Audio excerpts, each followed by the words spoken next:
You're listening to the Podcast Detroit Network. Visit www.podcastdetroit.com for more information.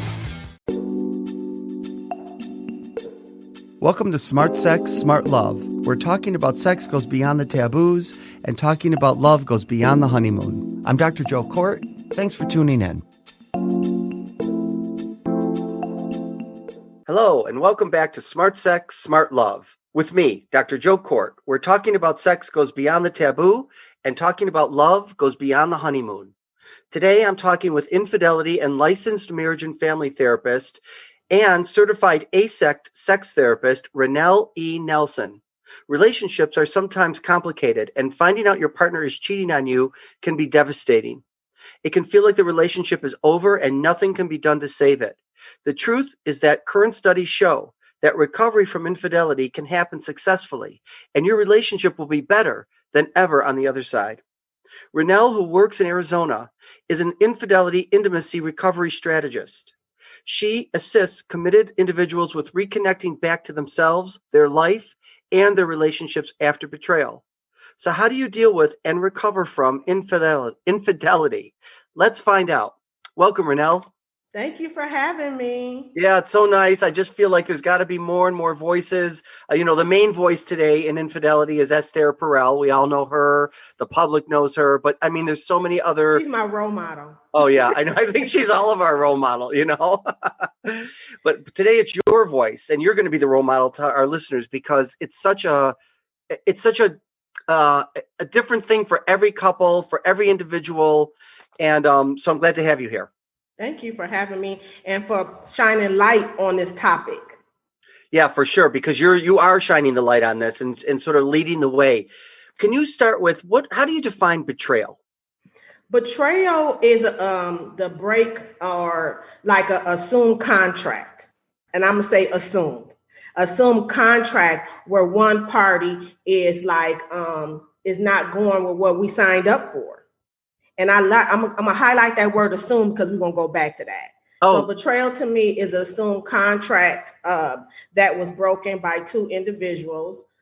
Betrayal can be with individuals and betrayals can be with yourself.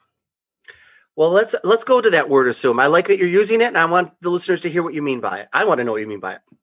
Okay, assumed is as I do a lot of studies about infidelity, and I'm a couples therapist. A lot of our relationships are based on assumptions. I have my favorite hashtag, communicate before coming, because we are not communicating. We are not communicating effectively. A lot of us are in our head and we are goal-based in life, as you ought to know. So just for the word betrayal, you asked me what that means to me. But if you ask individual, it means different things to different people. It may seem we know hurt and pain, but the form of betrayals would change. And that's why I always tell my couples, never assume, but discuss what betrayal means to you, monogamy, infidelity, everything. That's so important because what one person thinks is infidelity or breaking the relationship agreement, the other person may think very differently, and they don't talk about that. They never talk about it. They assume, and then what happened is they don't communicate, and it confirms into resentment and then judgment. And those are one of the two things that can break up a relationship quicker than an affair. Can you say more about that? So again, because I'm a couples therapist, I was just researching a lot with my couples. And even if, infidelity didn't happen, it's some form of betrayal in the relationship, and they felt betrayed. And some of it is the assumption that you thought you knew me and you didn't. You was judging me, right? Yeah. And the resentment you never told me about. And I'm finding as an infidelity expert is that those same things can break up a relationship just like an affair can going outside the relationship. Right. So infidelity can mean anything. It doesn't have to just mean relationship cheating. It can be financial betrayal, any kind of agreement. Yeah. So betrayal, infidelity is a form of betrayal. Yep. So that's right. I like that. Infidelity is a form of betrayal. Yes. Mm-hmm. Now, did you ever hear Marty Klein? He's a sex therapist too. And he says that famous line of his, couples often fight over contracts they've never made. Assumptions. Right. Assumptions. That's exactly what you're saying. Yes. Yeah. It's deep. It is deep. And I like what you're saying too, that things change, right? So what you like, even if couples come to me, I always say this, and they say they're monogamous, I ask them, have you negotiated your monogamy? Because what monogamy looks like for one doesn't look like the other. What would you say to that? I would say that after you say your vows, I have all different kinds of sex. I'm saying sex. Here I'll go with sex. All different kinds of couples. So what I always ask too is you can't, and from Esther Perel, you can't, or even Sue, everybody, you can't assume monogamy. You assume monogamy. You think that if we get in this relationship that we're going to be together, you think we're on the same page, and we don't. We don't discuss monogamy, and we don't discuss non-monogamy. We don't discuss any of those things. We assume we're on the right page. We are so reactive. We're not proactive. So in all my education, I get my couples to be proactive. We need to have these discussions, and the discussions that we're talking about today are not just done after I do or when stuff blows up. These conversations have to be made into the relationship. We have to have check-ins with each other to make sure we're on the same page. I read something where it said, you sign up for a membership, and it's not a lifetime membership. You have to keep renewing your membership. And the same thing is true with relationship. Yes. Mm-hmm. And as we evolve. Right. Who you are at 30, I always feel this way. I've been married to my husband 27 years. Who Joe Court was at 30 is a completely different guy at 57. I'm not the same guy. Mm-hmm. And how do you know? And I say that couples don't grow apart. They stop communicating. I love that. Yes. Because you don't know which way I'm going if I don't let you know. Yes, one might get more advanced, but if you educate me and share with me, I can grow with you or choose not to. But the point is, we're talking. Let me ask you this, because this just came up. I just had a session with a client, and he was saying he has same-sex attraction, okay, and his fiance doesn't know, and he's working with me on it, but it's not anything more. We've identified it as just it's an erotic sexual interest. It's not part of his orientation, and he's choosing not to tell her. How and he's saying, is that right? Is that wrong? Which of course I can't tell him. I'm not him. But how do you help people decide what's private versus what's secret? Because I asked them, we know private and we know secret. Secret to me is keeping it away. If it's going to help or harm your relationship, I feel like your partner should know. But we also have to think about the environment of the relationship. All relationships, environmental factors are not suitable for such conversations. And you know that. So he might feel like at this time, due to other betrayals in the relationship, this is a big one that he might feel safe to disclose. And that's when we come out and talk about, before we disclose, we need to discuss what's going on environmental, because it's other things that make you feel like you cannot talk to your partner. Right. And then some people feel like I want to get clear about it within myself before I tell my partner, right? And I totally agree with that, because some, like we know, fantasies sometimes are just fantasies. But if you are constantly think about it, what a better intimate moment is to share that with your partner, because you letting them in on something, especially if you preoccupied with it, especially if it goes to watching it on porn, especially like this is what is so intimate to share. But again, the environment has to be right to do that. Now, I love to ask everybody who works with infidelity this question, because I notice it in my office. Why is every person, male, female, every race, every socioeconomic, has a completely different response? Some people are like, are you back? Are you done? And can we move on with our relationship? Other people are so devastated. They absolutely can't get past it. They need to move on. They need to let go of the relationship and everything in between. Have you found any kind of, formula about why everybody has a different reaction? I would just say the formula is what you learn from your caregivers, what you learn from your environment, and then what you witnessed yourself. Because as we know, how we deal with infidelity is pre-instilled in us even before we get into a romantic relationship. We watch it play out in our own families, or with parents or caregivers, aunts, uncles, and cousins. Remember, the first betrayals is probably from your parents, right? That they didn't do this, they didn't do that, or you witness mom or dad going outside each other and how that is. So you already had that in you. Then you add your own betrayals. And then you surround yourself with other environmental factors. So that's why it's so different, because some people are taught how to stay. And some people are taught one and done. That's right. That's a very good point. So it's really what you've been taught from childhood, how betrayals have been managed in your childhood. Is that what you're saying? I'll just say it stems from there. And then what you grow up with, that makes it a bigger motive or value. And then when it happened to you, that's why sometimes the people want it done, they dealt with a lot of betrayals in their life and they're tired of it. It didn't just start with that relationship. Sometimes they gave that person enough chance, and I seen people break up for the simplest thing because they can't deal with betrayals and they want to protect themselves. So again, it has everything to do with that person and the developmental stages. Now, what do you think about some people? They just can't. They can't. Why can't they get past it? Like, what would be some of the reasons you've seen that they're like, this is like you said, a one-time, one and done? One thing I learned that people can't get past it is because what did the betrayal do to me? What did it do to me? How it affected me? It's more so a self than their partner. Right. And again, it's if I've been constantly betrayed, and it has a lot to do with self-esteem. Right. Okay. And then trust. So it's like what all I'm doing with, and now this. A lot of it is self-intimacy. I see a lot that they can't get past. I totally agree with you now. And what if you were just talking about their own trauma or their own situation, their own family history? What if they are refusing? Like, I've seen this. I'll see the person who's been injured, right? The one who's been betrayed will only look at the issue with their partner and not look at their own reactivity. They won't address it. How do you help them do that? Because I always go into a couple situation because one part of any program is personal healing. And I like to think that just because you was in the car doesn't mean you shouldn't go get help, because people think fix them, not me. And I was like, you know what? You're still affected. What did this affair mean to you? So what I always do is give individual sessions or just, again, one-on-one, or just give them paperwork for them to look about how am I affected with the betrayal and just see how other betrayals happen to their life.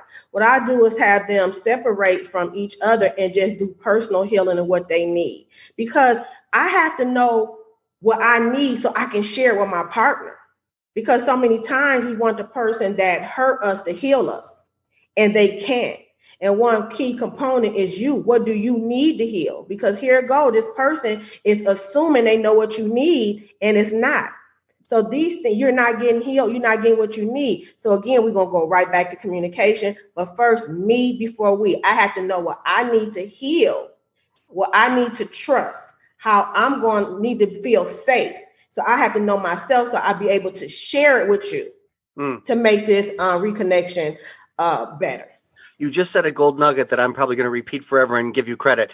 They want the person that hurt them to heal them. Can you say more about that?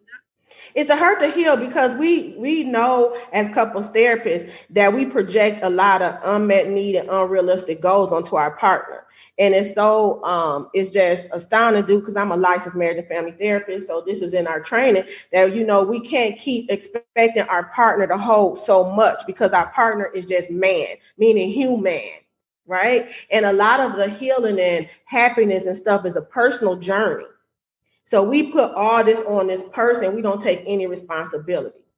So we want them to make us laugh, make us arouse, make us do everything with no expectations on us, all expectations on them. So it fails. And then depending on self-fulfilling prophecy, I might want it to fail because nobody can deal with me. Nobody can do this. And I know you see that too, that I fulfill my paradigm. I didn't need to be in this relationship. You didn't really love me. We do these silent tests. So that's why I'm saying the expectation is for the person who hurt you to heal you. Wow. I have a couple right now that I'm seeing, and it's like that for one of the partners, and it's self-fulfilling. And no matter what the involved partner did, no matter how they try to recover, no matter what they do, it's never good enough, because the injured party is feeling like they have this belief, and no matter what I do, I can't get them to see this. And it's righteousness is power. Yeah. To say, I don't trust you, I'm mad at you. That's power, and it's both. And you hide in that power, even though it's toxic for you to hold on to. Right at that point when you feel like you lost everything, it's powerful.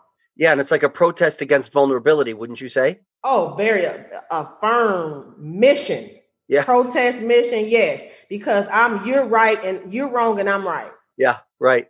It's a top down. And I don't work with couples like that. I'll say to them, that's what I'm seeing here. And I can tell you right now that this is not going to be good for the relationship. And I don't want to support top down. You had a bad situation. One of you broke the agreement. You're two adults. We need to work with this equally. Not one is better than the other. Do you do the same?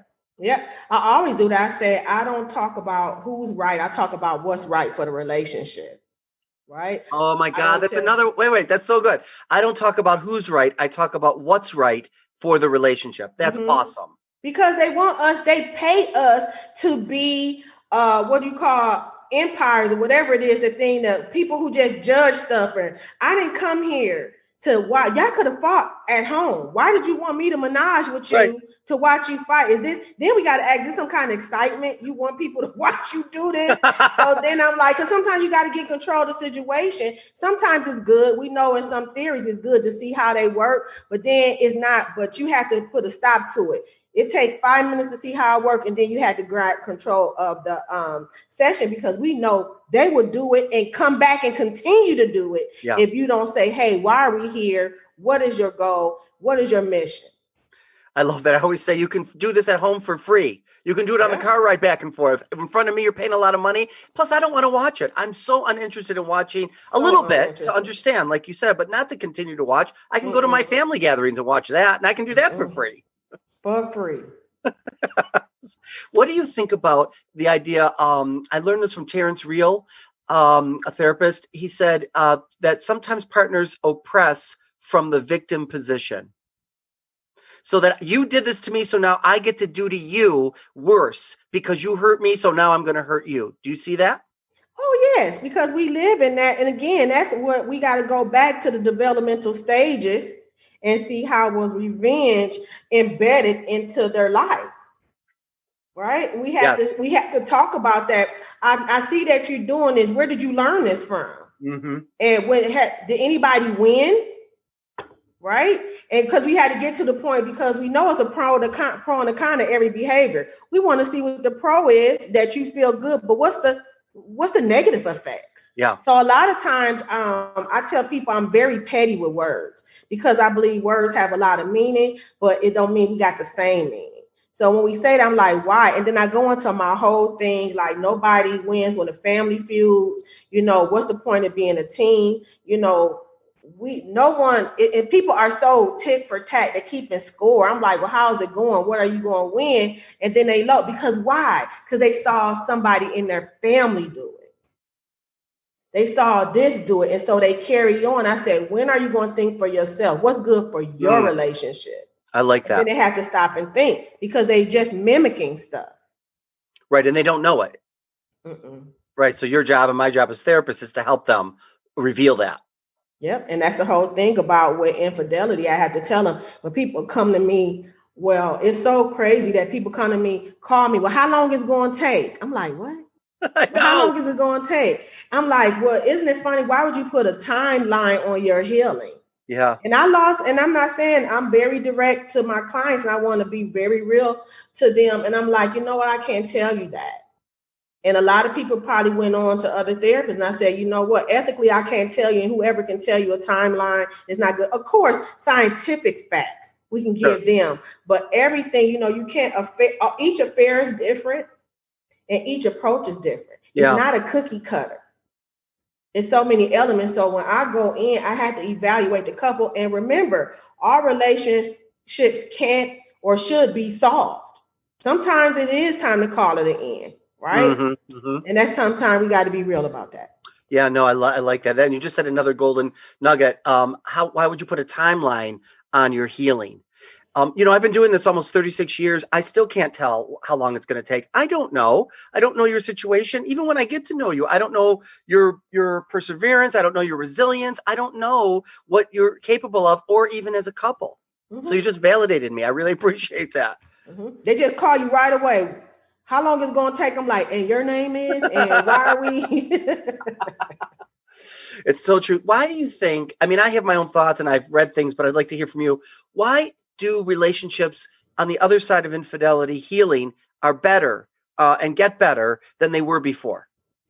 Oh, because when we commit to make it work, we at that hypervigilant stage from betrayal trauma that we notice everything, we see and everything, we can hear better, we can do everything better. So, and that's why I tell people, I don't tell you to go out and have an affair. Well, you know, we can talk about affair proofing, but afterwards you alert because it's just like a watchdog. You are not going to let something slip up again. What did you say, baby? You want more sex? What is it? Okay. What do we do? Because we're communicating better than ever now because we commit.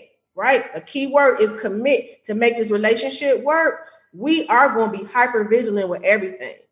The smallest thing, we're going to know emotions, nonverbals, everything. Because before, and this is why it's good to talk to somebody in program, you're going to be alert to what opened the window for the affair. So going on the other side, y'all going to lock it.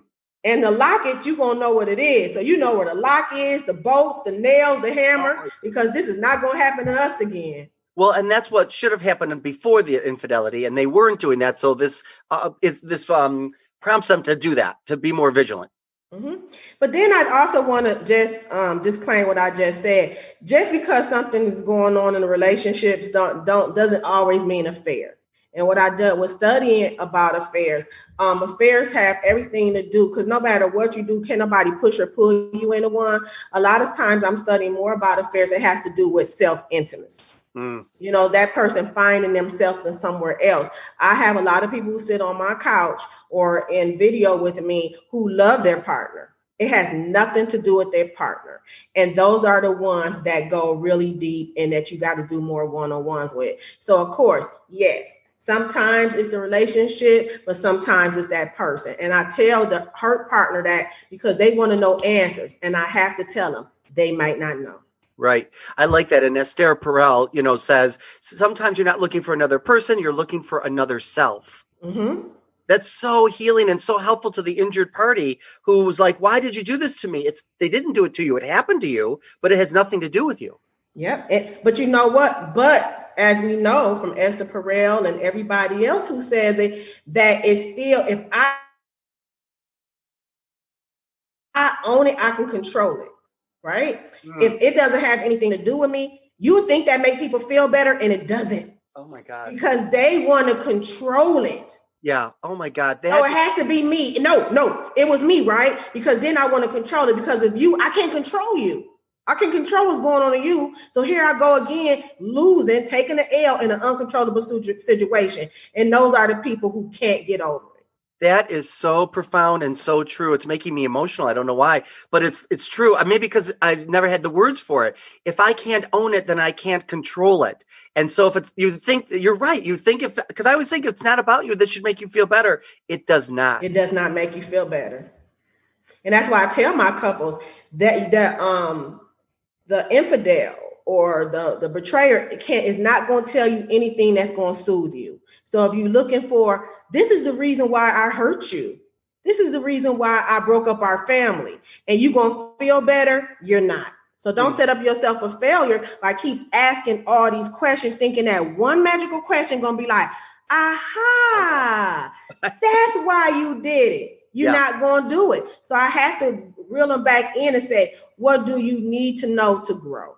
Yeah. Yeah. What do you need? Or what do you need to know to heal?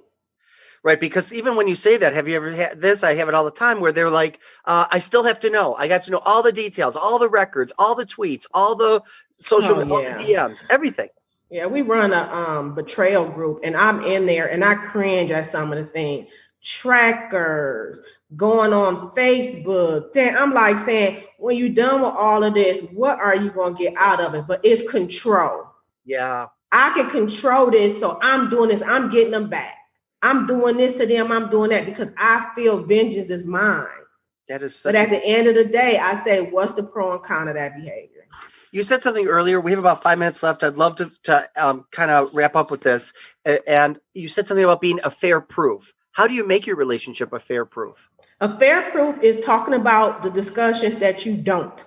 Affair proof is not assuming and discuss monogamy, betrayal, boundaries, attraction to others, social media, sex, talking about these conversations all the time, because infidelity breeds in the darkness. Mm-hmm.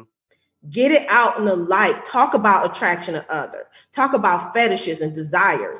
Make your environment safe that I can tell you, babe, I really don't like what you did to me last night. Or, babe, I wish you do this more to me. Mm.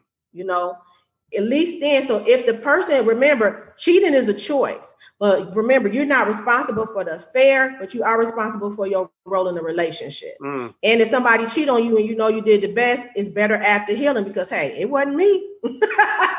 That's so true. And when you say monogamy, you mean talking about whether they want monogamy or non-monogamy, right? All the time. 5 Right. years in the relationship. How do you feel about this? Are we still on the same page? Never assume, discuss. Of all my podcasts, I have to tell you, this has gone the fastest and been one of the most enjoyable, informative. And I'm not lying to you. This is like, I could go another half hour with you. We can't, but I really, really could. How can people find you on the internet? So right now I'm on RenelleENelson.com.